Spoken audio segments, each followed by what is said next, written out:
ಇಲ್ಲೇ ಕುತ್ಕೊಳೋದು.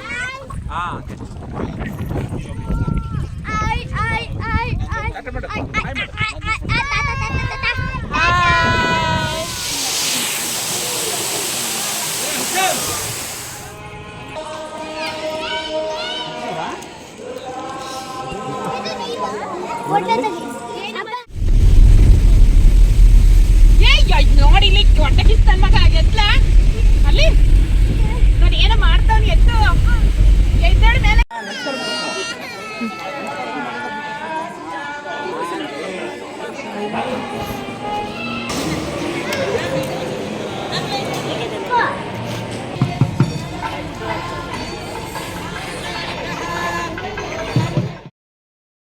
Hi everyone, welcome back to my channel.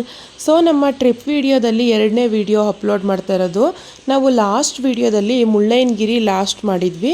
So ಈ ವಿಡಿಯೋದಲ್ಲಿ ಫಸ್ಟು ನಾವು ಬಾಬಾ ಬುಡನ್ಗಿರಿಗೆ ಹೋಗ್ತಾ ಇದ್ದೀವಿ. ಬಾಬಾ ಬುಡನ್ಗಿರಿನೂ ಕೂಡ ಒಂದು ಕಡಿದಾದ ಬೆಟ್ಟ, ಹೋಗೋದಕ್ಕೆ ತುಂಬ ಭಯ ಆಗುತ್ತೆ. ಹೋಗಿ ರೂಢಿಗಿರೋರಿಗೆ ಅಷ್ಟು ಭಯ ಇರಲ್ಲ. ಸೊ ಇದೇ ಫಸ್ಟು ನಾವು ಹೋಗ್ತಾ ಇರುವಂಥದ್ದು. ತುಂಬ ಭಯ ಆಗ್ತಾಯಿದೆ. ನೋಡಿ ಇಲ್ಲಿ ನೀರೆಲ್ಲ ತುಂಬಿಕೊಂಡಿದೆ, ಮಳೆ ಬಂದು. ವೆದರ್ ಅಂತೂ ನೋಡಿ ಹಿಂಗಿದೆ, ಫುಲ್ಲು ಮಳೆ ಬರ್ತಾನೆ ಇದೆ. ಆ ಮಳೆಲೇ ಹೋಗ್ತಾ ಇದ್ದೀವಿ ನಾವು.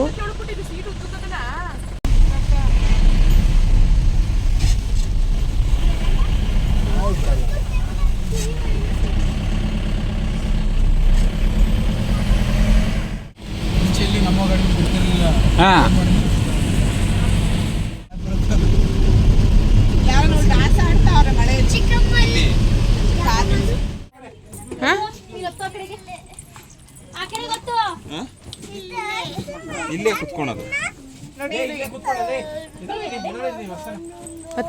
ಡ್ರೈವರ್ಗೆ ಅವ್ರ ಕೈ ಹಾಕ್ಬಿಟ್ಟು ಕರ್ಕೊಂಡ್ಬಿಡೋಣ ಅವನ್ನ. ಅಜ್ಜಿ ಮುಂದೆ ಗೋಪಿ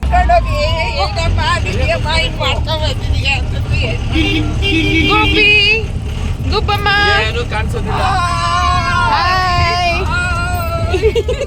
ಗುಬ್ಬಿ ಆಯ್ ಮಾಡೋ, ಸರಿ ಗುಬ್ಬಿ ಆಯ್ ಮಾಡೋ, ಗುಬ್ಬಿ ಆಯ್.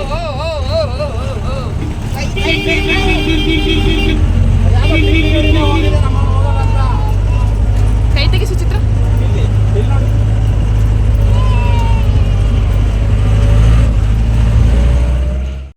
ಸೊ ನಾವು ಅರ್ಧ ಬೆಟ್ಟನ ನಮ್ಮ ವ್ಯಾನಲ್ಲೇ ಬಂದ್ವಿ. ಅರ್ಧ ಬೆಟ್ಟಕ್ಕೆ ಟ್ರಕ್ಕಲ್ಲಿ ಬಂದ್ವಿ. ಯಾಕಂದರೆ ನಮ್ಮ ವ್ಯಾನು ಮೇಲ್ಗಡೆ ಬರೋದಕ್ಕಾಗಲ್ಲ, ಸಿಂಗಲ್ ರೋಡು. ಮತ್ತು ಆ ರೋಡು ಕೂಡ ಸರಿಯಾಗಿಲ್ಲ, ಅಂದರೆ ಸಮವಾಗಿಲ್ಲ, ಎಲ್ಲ ಕಲ್ಲು ಮಣ್ಣು ರೋಡು. ಆ ಗಾಡಿಯಲ್ಲಿ ಹೋಗೋದಕ್ಕಾಗಲ್ಲ.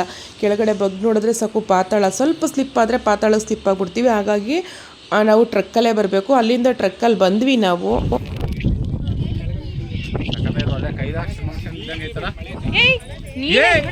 ಈ ಕಡೆ ಬಾರೋ, ಅಲ್ಲಿ ಜಾರ್ಕೊಂಡು ಹೋಗ್ಬಿಡ್ತಾರ. ಆಮೇಲೆ ನೋಡಿ ಯಾವ ಕಾರ್ ಇರ್ತಾರ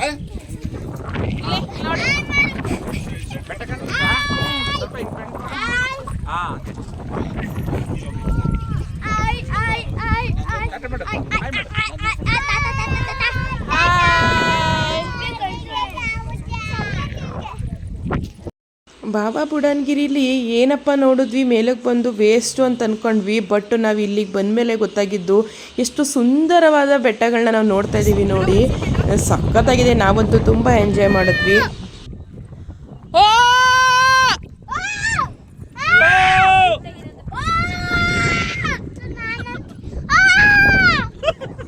ಜೋರಾಗ ನೀ ಯಾರಂತೀರ? ಎಲ್ಲರೂ ಒಂದೇ ಸಲ ಒಂದೇ ಸರಿ ಹೇಳ್ತೀನಿ.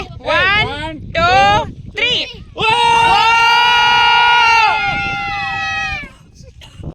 ಇಲ್ಲಿ ನಾವು ಒಂದು ಸಾರಿ ಕೂಗಿದ್ರೆ ಸಾಕು ಎಕೋ ಹೊಡಿತಿತ್ತು. ಮತ್ತು ಏನಾದರೂ ಒಂದು ವಸ್ತುನ ಕೆಳಗಡೆ ಹಾಕಿದ್ರೆ ಸಾಕು, ಅದು ಕೆಳಗಡೆ ಹೋಗ್ತಿರಲಿಲ್ಲ, ಗಾಳೀಲಿ ಮೇಲೆ ಹಾರ್ಕೊಂಡು ಬರ್ತಿತ್ತು.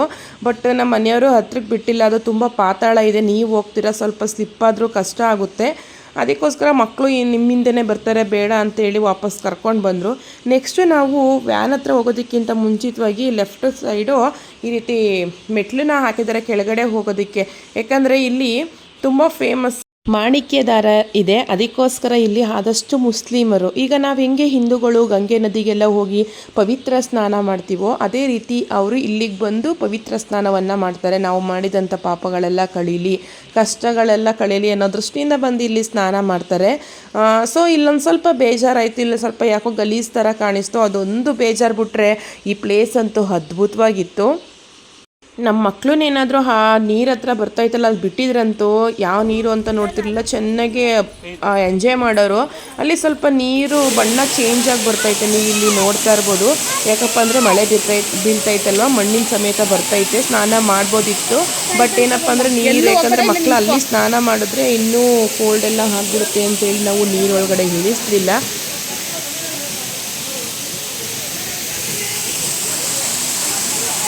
ಮಳೆ ಬಿತ್ತಲ್ಲ ಮಣ್ಣೆಲ್ಲ ಬರ್ತೈತೆ ನೋಡಿ.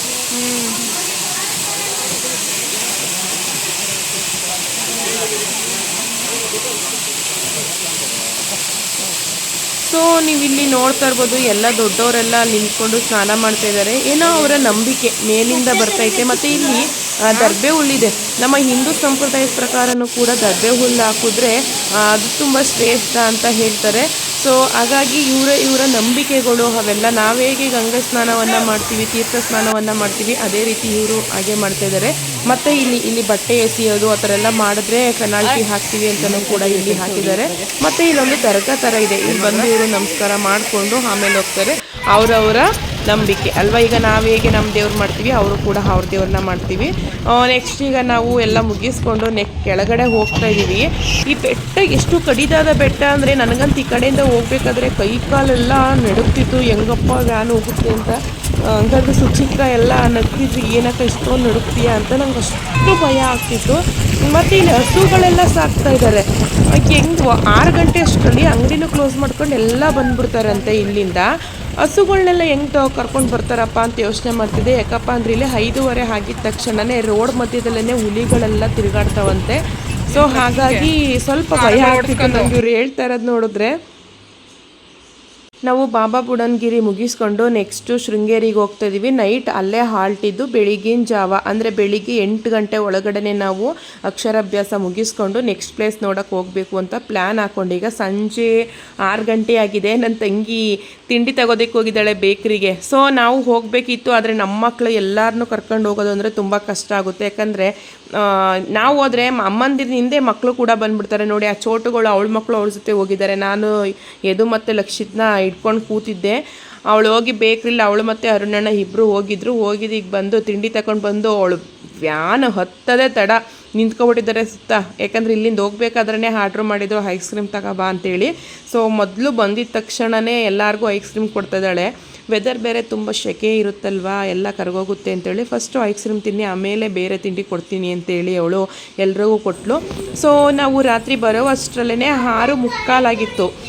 ತುಂಬ ಹತ್ತಿರ ಶೃಂಗೇರಿಗೆ 6:45 ಆಗಿತ್ತು. ಬಂದು ಎಲ್ಲ ಫ್ರೆಶ್ ಅಪ್ ಆದ್ವಿ. ಯಾಕಂದರೆ ಇಲ್ಲಿ ನಾವು ದೇವಸ್ಥಾನಕ್ಕೆ ಸಂಬಂಧಪಟ್ಟ ರೂಮ್ಗಳು ಸಿಗುತ್ತೆ. ಜಸ್ಟ್ 200 ರೂಪೀಸ್ ಕೊಟ್ಟರೆ ಒಂದೊಂದು ರೂಮ್ ಕೊಡ್ತಾರೆ. ಬಟ್ ರೂಮ್ ಎಲ್ಲ ಕ್ಲೋಸ್ ಆಗಿತ್ತು. ಯಾಕಪ್ಪ ಅಂದರೆ ನಾವು ಅಕ್ಷಯ ತೃತೀಯ ದಿನ ನಾವು ಅಕ್ಷರಾಭ್ಯಾಸ ಮಾಡಿಸ್ಬೇಕು ಅಂದ್ಕೊಂಡು ಬಂದಿದ್ವಿ, ಆದರೆ ಆಗಲಿಲ್ಲ. ಅಕ್ಷಯ ತೃತೀಯ ನೆಕ್ಸ್ಟು ಬಸವ ಜಯಂತಿ, ಮತ್ತು ಇನ್ನೊಂದು ವಿಶೇಷ ಏನಪ್ಪ ಅಂದರೆ ಶಂಕರಾಚಾರ್ಯರ ಜಯಂತಿ. ಶಂಕರಾಚಾರ್ಯರೇ ಇಲ್ಲಿ ಶಾರದಾಂಬೆ ಇದನ್ನು ನಿರ್ಮಾಣ ಮಾಡಿರುವಂಥದ್ದು. ತುಂಬ ಶ್ರೇಷ್ಠವಾದ ದಿನ.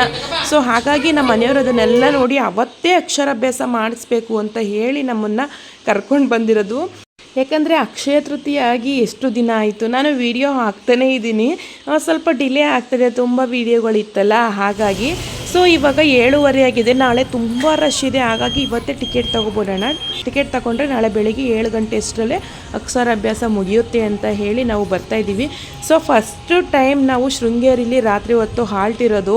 ರಾತ್ರಿ ಟೈಮ್ ನೋಡೋದಕ್ಕೆ ಚಂದ, ಸ್ವರ್ಗಕ್ಕಿಂತ ಮಿಗಿಲು ಅಂತಲೇ ಹೇಳ್ಬೋದು. ಅಷ್ಟು ಚಂದವಾಗಿ ಕಾಣಿಸ್ತೈತೆ ವಾತಾವರಣ ಅಂತೂ. ಇಲ್ಲಿ ಬಂದಿದ್ದ ತಕ್ಷಣವೇ ಕುದುರೆ ಇದೆ, ಆನೆ ಇದೆ. ಮಕ್ಕಳೆಲ್ಲ ಕುದುರೆ ಹತ್ರ ಆನೆ ಹತ್ರ ನಿಂತ್ಕೊಂಡು ಫೋಟೋ ತೆಗಿಸ್ಕೊಂಡ್ರು. ಮೊದಲು ನಾವು ಇಲ್ಲಿಗೆ ಹೋಗೋದಕ್ಕಿಂತ ಮುಂಚಿತವಾಗಿ ಅಕ್ಷರಾಭ್ಯಾಸಕ್ಕೆ ಟಿಕೆಟ್ ತೊಗೊಬರೋಣ, ಟೋಕನ್ನ. ಆಮೇಲೆ ದೇವಸ್ಥಾನಕ್ಕೆ ಹೋಗಿ ದರ್ಶನ ಮಾಡ್ಕೊಂಡು ಬರೋಣ ಅಂತ ಹೇಳಿ ಇವಾಗ ನಾವು ಟೋಕನ್ ತಗೊಳ್ಳೋದಕ್ಕೆ ಅಂತ ಹೋಗ್ತಾ ಇದ್ದೀವಿ. ಇಲ್ಲಿ ಭಜನೆ ಎಲ್ಲ ನಡೀತಾನೆ ಇದೆ. ಯಾಕಪ್ಪ ಅಂದರೆ ಇವತ್ತು ರಾತ್ರಿಯಿಂದನೇ ಹೋಮ ಎಲ್ಲ ನಡೀತೈತೆ. ಯಾಕಂದರೆ ಶಂಕರಾಚಾರ್ಯರು ಅಂದರೆ ಹೇಳ್ಬೇಕಾ, ಇವತ್ತಿಂದನೇ ಹೋಮ ಎಲ್ಲ ನಡೀತೈತೆ. ಮತ್ತು ಹೇಳ್ಬೇಕು ಅಂದರೆ ಅಕ್ಷಯ ತೃತೀಯ ಬೇರೆ. ಅವತ್ತಿನ ದಿನ ನಮ್ಮ ಮಕ್ಳಿಗೆ ಅಕ್ಷರಾಭ್ಯಾಸ ಮಾಡಿಸ್ಬೇಕು ಅಂತ ಕಾತ್ಕೊಂಡಿದ್ದವ್ರು ಎಲ್ಲರೂ ರಾತ್ರಿನೇ ಬಂದು ರೂಮ್ ಮಾಡ್ಕೊಂಡಿದ್ದಾರೆ. ಬೆಳಿಗ್ಗೆ ಅಂತೂ ಎಷ್ಟು ರಶ್ ಇತ್ತು ಅಂದರೆ ಯದುವೀರ್ಗೆ ನಾವು ಅಕ್ಷರಾಭ್ಯಾಸ ಮಾಡಿಸ್ಬೇಕು ಅಂತ 11 ಗಂಟೆಲಿ, ಬೆಳಿಗ್ಗೆ 11 ಗಂಟೆಲಿ ಬಂದಿದ್ದು. ಅಷ್ಟೊಂದು ರಶ್ ಇರಲಿಲ್ಲ. ಆದರೆ ಅಕ್ಷರಾಭ್ಯಾಸ ಅನ್ನೋದು ಅಕ್ಷಯ ತೃತೀಯ ದಿನ ಎಷ್ಟು ರಶ್ ಇತ್ತು ಅಂದರೆ ತುಂಬ ರಶ್ ಇತ್ತು. ಮತ್ತು ಇಲ್ಲಿ ಬೋರ್ಡಲ್ಲಿ ಸರಸ್ವತಿ ದೇವಿಗೆ ಅಮ್ಮನವ್ರಿಗೆ ಯಾವ್ಯಾವುದು ಸೇವೆಯನ್ನು ಮಾಡಬೇಕು ಅನ್ನೋದನ್ನು ಲೀಸ್ಟ್ ಹಾಕಿದ್ರು. ಅದನ್ನು ಸ್ವಲ್ಪ ಹೊತ್ತು ಹೋಗ್ತಾ ಕೂತಿದ್ವಿ. ಬಟ್ ಅದನ್ನೆಲ್ಲ ನಮ್ಮ ಮನೆಯವ್ರು ಮಾಡಿಸಲ್ಲ, ಸುಮ್ಮನೆ ನೋಡಿದ್ವಿ ಬಂದ್ವಿ. ಇಲ್ಲಿ ಸ್ವಲ್ಪ ಹೊತ್ತು ಕುದುರೆ ಹತ್ರ ನಿಂತಿದ್ರು. ನೆಕ್ಸ್ಟ್ ಇಲ್ಲಿ ಆನೆನೂ ಇದೆ. ಆನೆ ಹತ್ರ ನಿಂತ್ಕೊಂಡು ಹೋಗೋಣ ಆಶೀರ್ವಾದ ತಗೊಂಡು ಅಂದ್ಕೊಂಡು ಇಲ್ಲಿಗೂ ಕೂಡ ಬಂದಿದ್ದೀವಿ. ನಿಮಗೆ ತೋರಿಸ್ತೀನಿ. ನೆಕ್ಸ್ಟು ಆ ಕಡೆ ನಿಲ್ಲಿಸಿದ್ದಾರೆ ಆನೆನ. ಯಾಕಂದರೆ ಅಲ್ಲಿ ಶಂಕರಾಚಾರ್ಯರ ಮೂರ್ತಿಯನ್ನು ಇಟ್ಕೊಂಡು ಒಂದು ರೌಂಡ್, ಈಗ ದೇವ್ರ ವಿಗ್ರಹನ ಇಟ್ಕೊಂಡು ಹೋಗಿದ್ದು ಬರಲ್ವ, ಒಂದು ರೌಂಡು ದೇವಸ್ಥಾನ ಸುತ್ತ ಆ ರೀತಿ ಕರ್ಕೊಂಡು ಹೋಗ್ತಾರೆ. ಅಷ್ಟರಲ್ಲಿ ಹೋಗೋಣ ಅಂದ್ಕೊಂಡು ಬಂದ್ವಿ. ಈಗ ಇಲ್ಲಿ ಆನೆ ಸುರುಳಿಗೆ ಒಂದು 10 ರೂಪಾಯೋ ಒಂದು 20 ರೂಪಾಯಿ ನೋಟು ಏನೋ ಕೊಟ್ಟರೆ ಸಾಕು, ಆಶೀರ್ವಾದ ಮಾಡುತ್ತೆ. ಸೊ ಹಾಗಾಗಿ ಎಲ್ಲರೂ ಕೊಟ್ಟು ಆಶೀರ್ವಾದ ಮಾಡ್ಕೋತಾಯಿದ್ರು. ಯಾಕಂದರೆ ಅಮ್ಮನವರ ವಿಗ್ರಹನೂ ಕೂಡ ಆನೆ ಮೇಲೆ ಇಟ್ಟು ಕರ್ಕೊಂಡೋಗ್ತಾರೆ, ತೇರು ರೀತಿ ಮಾಡ್ತಾರೆ. ಸೊ ತುಂಬಾ ಚೆನ್ನಾಗಿರುತ್ತೆ ನೋಡಿ. ಆಶೀರ್ವಾದ ತಗೋತಾ ಇದ್ದಾರೆ ಎಲ್ಲರೂ ಕೂಡ. ನಾನು ಹೋಗಿ ಆಶೀರ್ವಾದ ತಗೊಂಡೆ. ಪುಟ್ಟಿ ಮಕ್ಕಳು, ಸುಚಿತ್ರ ಮಗಳು ಹೋಗೋದಕ್ಕೆ ತುಂಬ ಹೆದರ್ಕೋತಾ ಇದ್ಲು. ಎಲ್ಲರನ್ನೂ ಕರ್ಕೊಂಡೋಗಿ ಇವ್ರುಗಳು ಆಶೀರ್ವಾದ ತಗೋತಾ ಇದ್ದಾರೆ. ಸ್ವಲ್ಪ ಹೊತ್ತು ನಿಂತಿದ್ವಿ. ನನಗೆ ಟೆನ್ಷನು, ಹೋಗಿ ದೇವ್ರ ದರ್ಶನ ಮಾಡಿದ್ರೆ ಸಾಕು. ಇವರು ದೇವ್ರ ದರ್ಶನ ಮಾಡ್ತಾರೆ, ನಾನು ಸ್ವಲ್ಪ ಎಮೋಷನಲ್. ದೇವಸ್ಥಾನಕ್ಕೆ ಬಂದ ತಕ್ಷಣ ದೇವ್ರ ದರ್ಶನ ಮಾಡಬೇಕು ಅಂತ. ಸೊ ಹಾಗಾಗಿ ಬಂದರೆ ಬೇಗ ಅಂತ ಕರಿತಾ ಇದ್ದೀನಿ. ಅವರು ನಾಳೆನೂ ದರ್ಶನ ಮಾಡ್ಬೋದು, ಇರಕ ತಾಳ್ಮೆಯಿಂದ ಹೇಳ್ತಾ ಇದ್ದಾರೆ. ನೋಡೋದಕ್ಕೆ ತುಂಬ ಆಸೆ ಆಗ್ತಾ ಇದೆ. ಸೊ ಫೈನಲಿ ಟೆಂಪಲ್ಗೆ ಬಂದ್ವಿ. ಆದರೆ ಟೆಂಪಲ್ ಒಳಗಡೆ ಕ್ಯಾಮ್ರಾ ಅಲೋವಿಲ್ಲ. ಸೊ ಹಾಗಾಗಿ ನಾವು ಟೆಂಪಲ್ ಒಳಗಡೆ ತಗೊಂಡೋಗಿಲ್ಲ. ಇದು ಹೊರಗಡೆ ನಿಂತ್ಕೊಂಡು ವಿಡಿಯೋ ಮಾಡಿರುವಂಥ ಸಣ್ಣದು, ಅಂದರೆ ವಿಗ್ರಹ ಏನು ವಿಡಿಯೋ ಮಾಡಿಲ್ಲ. ನೀವು ಇಲ್ಲಿ ನೋಡ್ತಾ ಇರ್ಬೋದು. ಮೇಲ್ಗಡೆ ಬಳೆ ಅಲಂಕಾರ ಮಾಡಿದಾರಲ್ಲ, ಅಷ್ಟನ್ನು ಮಾತ್ರ ವಿಡಿಯೋ ಮಾಡಿದೆ. ಸೊ ಅವ್ರನ್ನ ನಿಯಮನ ನಾವು ವಿರುದ್ಧ ಹೋಗಬಾರ್ದು, ಅವರ ನಿಯಮ ವಿರುದ್ಧವಾಗಿ ನಾವು ನಡಿಬಾರ್ದು ಅಂತೇಳಿ ನಾನು ಕ್ಯಾಮ್ರಾ ಆಫ್ ಮಾಡಿ ಒಳಗಡೆ ಹೋಗಿ ಭಕ್ತಿಯಿಂದ ಸರಸ್ವತಿ ಅಮ್ಮನವ್ರನ್ನ ನಾವು ನಮಸ್ಕಾರ ಮಾಡಿಕೊಂಡು ಬಂದ್ವಿ. ಸೊ ನೀವಿಲ್ಲಿ ನೋಡ್ತಾ ಇರ್ಬೋದು ದೇವಸ್ಥಾನ ನೋಡಿ ಎಷ್ಟು ದೊಡ್ಡಕ್ಕಿದೆ ಅಲ್ವಾ. ಲಾಸ್ಟ್ ಟೈಮ್ ಇತ್ತಲ್ಲ ಅದೇ ರೀತಿ ಇದೆ, ಏನೂ ಕೂಡ ಚೇಂಜ್ ಆಗಿಲ್ಲ. ಲಡ್ಡು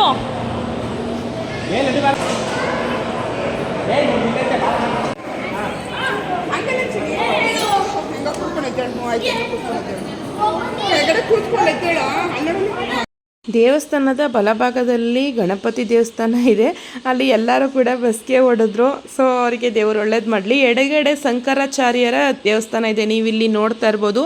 ಇಲ್ಲೂ ಕೂಡ ಕ್ಯಾಮ್ರಾ ಅಲೋವಿಲ್ಲ. ಸೊ ಹಾಗಾಗಿ ಇಲ್ಲೂ ಕೂಡ ನಾನು ವಿಡಿಯೋ ಮಾಡಿಲ್ಲ. ಎಲ್ಲೆಲ್ಲಿ ವಿಡಿಯೋ ಮಾಡಬಾರ್ದು ಅಂತ ಹೇಳಿದಾರೋ ಅಲ್ಲೆಲ್ಲೂ ಕೂಡ ನಾನು ವಿಡಿಯೋ ಮಾಡಿಲ್ಲ. ದೂರದಲ್ಲಿ ನಿಂತ್ಕೊಂಡು ಜೂಮ್ ಮಾಡಿದಂಥ ವಿಡಿಯೋ ಅಷ್ಟೇ ನಾನು ಹಾಕಿರೋದು.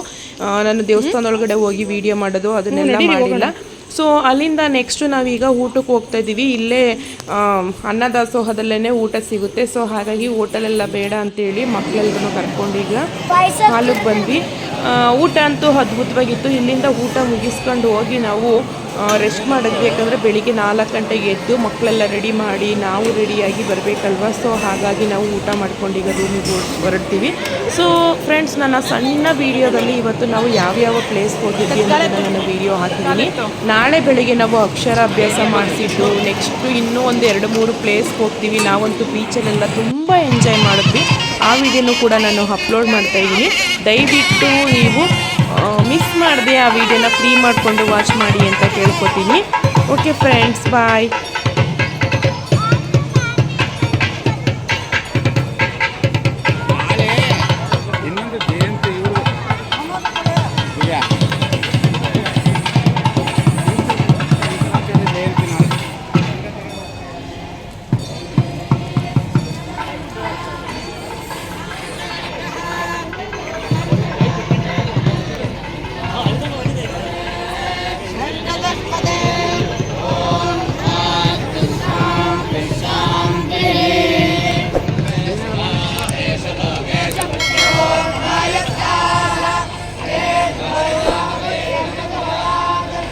Peggy.